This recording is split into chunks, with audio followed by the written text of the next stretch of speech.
ഹരിയെക്കുറിച്ച് പറയുമ്പോൾ ഹരി എനിക്ക് നേരത്തെ പരിചയമുണ്ട്. കുറേ നാളുകൾക്ക് മുമ്പ് ഞങ്ങൾ പരിചയപ്പെട്ടു. ഞങ്ങൾ കുറേ കാര്യങ്ങൾ ആശയവിനിമയം ചെയ്തിട്ടുണ്ട്.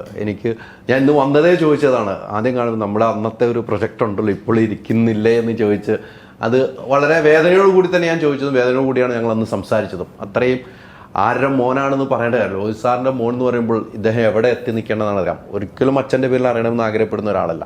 അദ്ദേഹത്തിൻ്റെ കഴിവുകൊണ്ട് അദ്ദേഹത്തിന് അറിയാവുന്ന ക്യാമറ എന്തൊക്കെയാണോ ആ ക്യാമറയിൽ എന്തൊക്കെ മാന്ത്രികം തീർക്കാൻ ചെയ്യുന്ന ഒരു വ്യക്തി തന്നെയാണ്. അത് തന്നെയാണ് ഈ പ്രളയശേഷം ഒരു ജലകന്യകയിലും ഉണ്ടായിരിക്കുന്നതെന്ന് ഞാൻ വിശ്വസിക്കുന്നത്, അല്ലേ? അതെ, ഉള്ള പരിമിതികൾക്കകത്ത് നിന്ന് പറ്റാവുന്ന അത്രയും ഭംഗിയാക്കിയിട്ടുണ്ടെന്നാണ് ഞാനും വിശ്വസിക്കുന്നത്. അതൊരു നല്ല ചാലഞ്ചുള്ളൊരു സിനിമയായിരുന്നു. അത് നല്ല രീതിയിൽ തന്നെ ചെയ്യാൻ പറ്റിയിട്ടുണ്ട്. ഈ പറഞ്ഞതുപോലെ ഞാൻ നേരത്തെ തുടങ്ങിയത് തന്നെ അച്ഛൻ്റെ പേരിൽ ഒരു സിനിമയിലും ഒരു എൻട്രി കിട്ടിയിട്ടില്ല എന്ന് എനിക്ക് തോന്നുന്നു.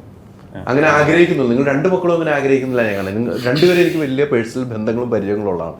അങ്ങനെ ഒരു യാത്രയെ നിങ്ങൾ നോക്കുന്നില്ല. എന്താണ് ഇങ്ങനെ വൈകി പോകുന്നത്? പല പടങ്ങളിൽ നിന്നും മാറുന്നു, വൈകുന്നു എന്ന് ചിന്തിച്ചിട്ടുണ്ടോ? അങ്ങനെ ഒരുപാട് ചിന്തിച്ചിട്ടില്ല. നമുക്ക് വേണ്ട കറക്റ്റ് സമയത്ത് കറക്റ്റ് കാര്യം നടക്കുന്നു തന്നെയാണ് വിശ്വസിക്കുന്നത്. ഇപ്പോൾ ജലകന്യകയും അതുപോലെ തന്നെ സംഭവിച്ചതാണ്. കാരണം മനോജേട്ടൻ എൻ്റെ അടുത്ത് ഇതിൻ്റെ ഏറ്റവും ചെറിയ രൂപത്തിലുള്ള കഥ പറയുന്നത് 2019. അത് ഇങ്ങനൊരു ചിന്തയുണ്ട്, ഇതൊരു സിനിമയാക്കിയാലോ എന്ന് പറയുന്നത്.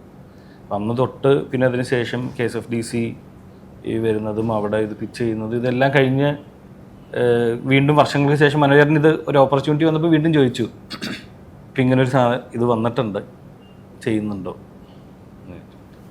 തീർച്ചയായിട്ടും. അതെന്ന് വെച്ച് കഴിഞ്ഞാൽ അപ്പോഴും മനോജേട്ടൻ ചെറിയ ഒരു ബഡ്ജറ്റിനകത്തായിരിക്കും ചെയ്യുന്നത്, നമുക്ക് പരിമിതികളുണ്ടാവും, ചെയ്യാം. കാരണം ഇതെല്ലാം ഒരു ചാലഞ്ചാണ്. ആ ചാലഞ്ച് ഏറ്റെടുത്ത് മുമ്പോട്ട് പോകുമ്പോൾ അതിനൊരു സുഖമുണ്ട്.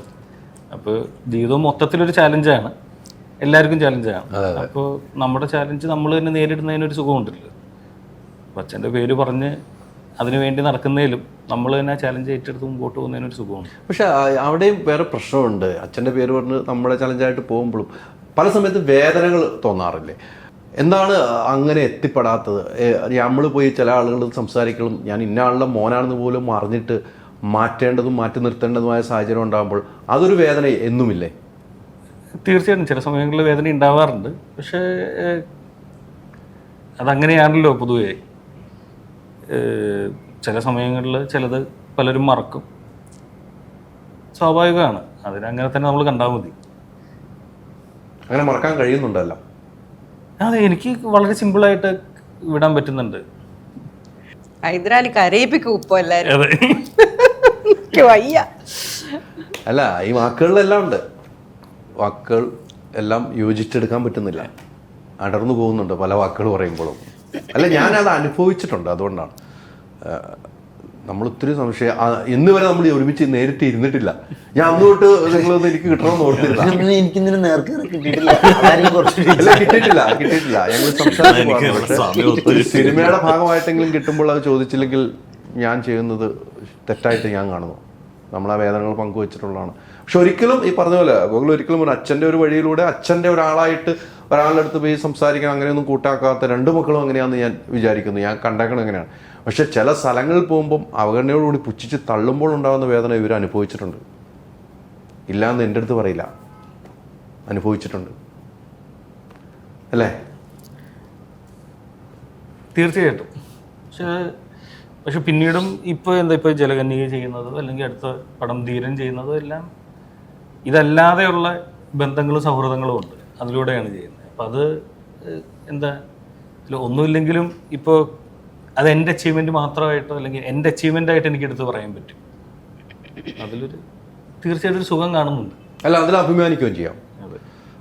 നമ്മൾ ചെയ്യുന്ന വർക്കിലാണല്ലോ നമ്മൾ കഴിവ് കാണിക്കുന്നത്. അങ്ങനെ വർക്കുകൾ വരുന്നു, നമ്മുടെ കഴിവുകൾ തെളിയിക്കുന്നു. ഈ അവഗണിച്ചവരും പുച്ഛിച്ചവരൊക്കെ നേരെ നമ്മുടെ മുമ്പിലേക്ക് വരുന്ന ഒരു കാലമുണ്ടെന്ന് നമ്മൾ വിശ്വസിച്ച് യാത്ര ചെയ്യുക. ആ യാത്രയ്ക്ക് സുഖം ഉണ്ടാവുള്ളൂ, യാത്രയിൽ വിജയം ഉണ്ടാവുള്ളൂ. അങ്ങനെ വിജയിക്കട്ടെ യാത്ര. Ultra modern kitchen devices. ഒരു കിച്ചണിൽ വേണ്ട എല്ലാ ലേറ്റസ്റ്റ് ബ്രാൻഡുകളും ഇവിടെയുണ്ട്. ലോകോത്തര ബ്രാൻഡുകൾ, original products, wide range. MyG future. WhatsApp വഴി ഇംഗ്ലീഷ് പഠിക്കാൻ ഇംഗ്ലീഷ് കഫേ ഉള്ളപ്പോൾ ഇംഗ്ലീഷ് ഒരു വിഷയമേ അല്ല. English cafe, we present you the perfect English. WhatsApp now 9633 888 575.